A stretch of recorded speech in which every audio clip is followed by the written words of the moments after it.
यदि मुझे दो डेट के बीच के वैल्यू का सम करना है तो प्रॉब्लम क्या है? आराम से किया जा सकता है। मैं सम इफ्स यूज करूंगा और आराम से एक बार लेस देन एक बार ग्रेटर देन और वो डेट पास करके ये काम कर सकता हूं। लेकिन फिर मैं ये वीडियो लेके क्यों आया हूं वो बात करता हूं। मैं चाहता हूं दो डेट के बीच का सम हो, लेकिन जहां से मैं चाहूं और जहां तक मैं चाहूं। पहली बात, वो भी एक वर्जन से नहीं, दो वर्जन से करके दिखाना चाहता हूं।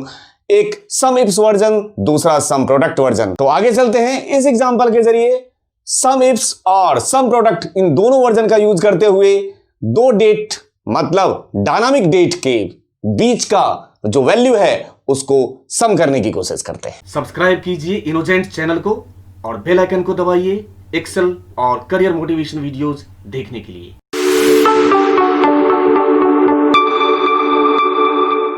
इस एग्जाम्पल को एक बार पहले मैं एक्सप्लेन कर देता हूं कि हम इसमें करना क्या चाह रहे हैं। सम इफ्स और सम प्रोडक्ट दोनों वर्जन को यूज करके। यहां देखिए, ये रहा मेरे पास एग्जाम्पल, इसमें डेट रखा हुआ है, इसमें सेल्स अमाउंट रखे गए हैं। अब यहां पे अगर मैंने लिया 1 अगस्त 2011 और यहां पे लिया मैंने 13 सितंबर 2011, तो ये 1 अगस्त और 13 सितंबर के बीच के वैल्यू का सम है। ठीक है जी। अब अगर मान के चलते हैं मैंने यहां से ये ऊपर वाला डेट हटा दिया, यहां से मैंने हटा दिया, तब ये कहां तक का सम है ये बताना चाहता हूं।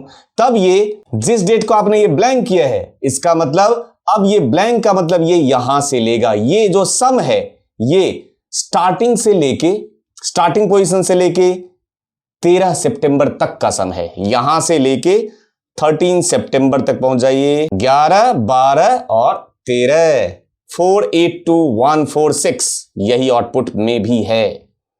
ठीक है, मतलब ये अगर आप ब्लैंक कर देते हो ये किसी भी एक सेल को, जैसे ऊपर वाले को ब्लैंक कर दिया तो स्टार्टिंग से लेके जो डेट नीचे वाला है वहां तक का सम है। उसी तरीके से मैंने स्टार्टिंग वाला डेट रहने दिया और ये वाला डेट रिमूव कर दिया। अब ये 1 अगस्त से लेके एंड तक का सम है। 1 अगस्त से लेके जो 1 अगस्त का डेट होगा, यहां पे ये जो सम है ये 1 अगस्त से लेके लास्ट तक का सम होगा 535463। आ रही बात समझ में? उसी तरीके से मैंने क्या किया, ये भी डेट हटा दिया और ये भी डेट हटा दिया। अब ये कहां से कहां तक का सम है? अब ये स्टार्टिंग पोजीशन से लेके एंड का जो डेट है, आखिरी डेट, मतलब अब ये जो सम है ये पहले डेट से लेके आखिरी डेट तक का सम है। ठीक है, करके देखें कैसे, वो देखिए। साथ के साथ जो भी डेट मैं यहां से ले रहा हूं स्टार्ट डेट, जो भी एंड डेट ले रहा हूं वो भी यहां डायनामिक है। मतलब जब मैं जो भी डेट यहां पे लूं वो यहां पे वैसे ही लिख के आ जाए, जैसे लिख कर ना, फ्रॉम मंडे 1 अगस्त 2011 से ट्यूसडे 13 सितंबर 2011 तक का ये सम ऑफ सेल्स है। अब यहां पे क्या पास करते हैं वो देखिए। यहां मैं यूज करूंगा इक्वल टू इफ यदि ये जो पहला डेट है स्टार्ट डेट, इस स्टार्ट डेट की वैल्यू यदि इक्वल टू नल हो, मतलब अगर सामने वाला ब्लैंक छोड़ दे उसको, तो क्या करो, कॉमा, तो स्टार्ट डेट ये वाला उठा लो, यहां से 28 जून से ही सम करना शुरू कर दो। स्टार्ट डेट ये वाला ले लो, कॉमा, नहीं तो का मतलब क्या कि अगर ब्लैंक नहीं है ये सेल तो नहीं तो का मतलब क्या, वो ये वाला सेल रहेगा ना जहां से उस सामने वाला चाहता है सम करना। तो नहीं तो यही वाला सेल रखो, ब्रैकेट बंद और एंटर।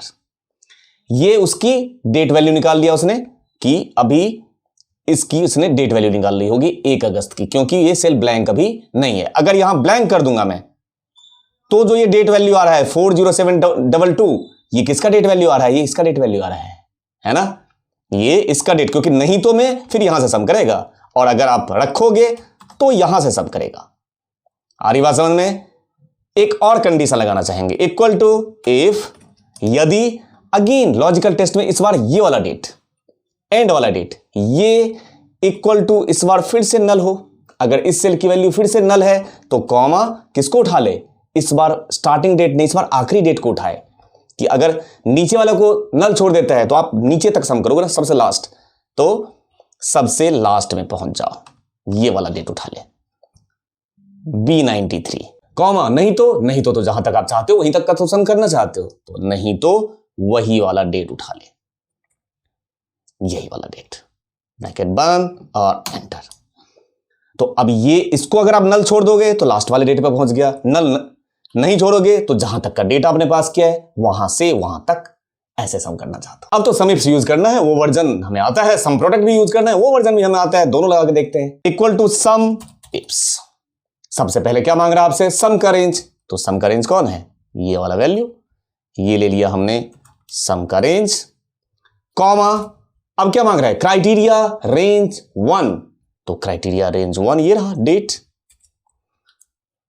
Comma criteria 1। तो क्राइटेरिया 1 में अब हमें इसको छूने की जरूरत भी नहीं है, हमने यहां कंडीशन लगा रखा है ना।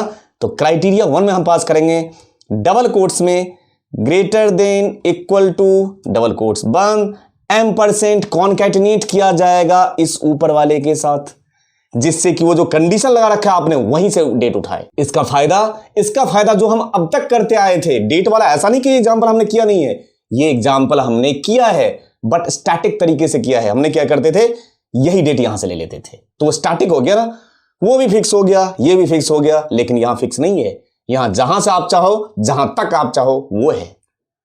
आ रही बात समझ में? इस तरीके से आपने लगा दिया।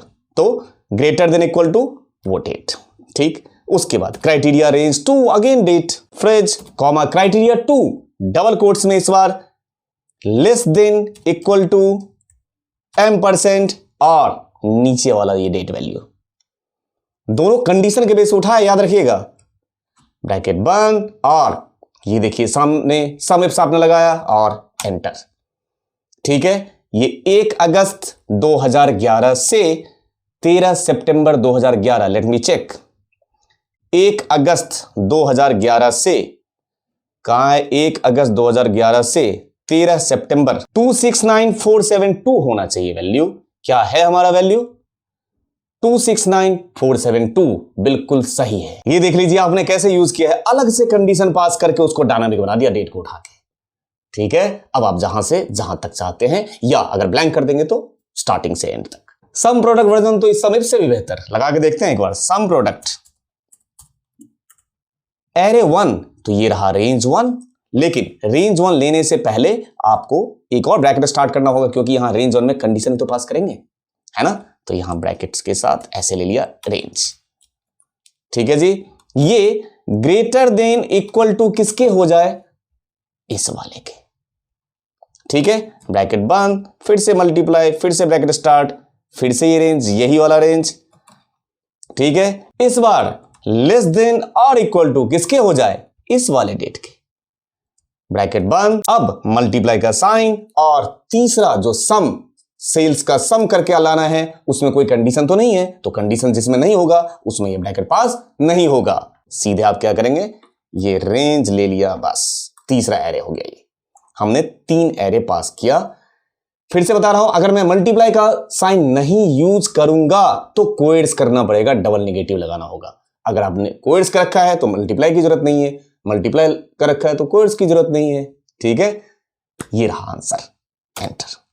वही सेम आउटपुट 269472, वही same output 269472 some product version से। और अभी हम लोग थोड़ा सा आगे चलेंगे, ऑफसेट सिखाऊंगा, ऑफसेट का वर्जन भी इसमें यूज कर सकते हैं। जब ऑफसेट उधर करा दूंगा तो इसी क्वेश्चन को एक बार ऑफसेट से भी करके देख लीजिएगा, और अच्छा है। तो अब आपसे मिलता हूं नेक्स्ट वीडियो में इसी तरीके के छोटे से ही लेकिन बहुत ही काम के क्वेश्चन के साथ, जो आपको बहुत यूज आएगा।